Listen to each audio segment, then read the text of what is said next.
GD. Dating bata na pag-alagala lang at hindi alam kung meron pong mapuntahan. Pero dami ko na rin natutunan sa mga kamaliang nagdaan. Kaya kahit saan man ako mapunta ay madaming kakilala, pakikisama at respeto ang tanging na sandata. Pero palagi ko pa din dala ang mga paalala na binigay sa akin ni Papa, na wag ka basta-basta magtitiwala. Kaya musika na lang ang ginawa kong pahingahan nung mga oras na ako'y nilalamon na ng kalungkutan. Kala ko dati wala na din patutunguhan, pero buti sa musika nahanap ko ang kalayaan. Pero ngayon nag-iba na din ang trip, pera na ang set. Gumawa ng panibagang circle na kung saan nakapokus lang sa hustle.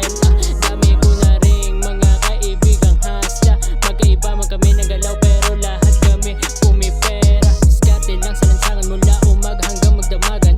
Ganun pa rin ang pakay kundi ang magtagumpay sa buhay. Kaya salamat sa lahat ng umalalay simula nung panahon na mata ko pa ay mapungay. Di man ganun kadali ang napagdaanan, pero lahat ng yun ay aking nakayanan. Lumaking sa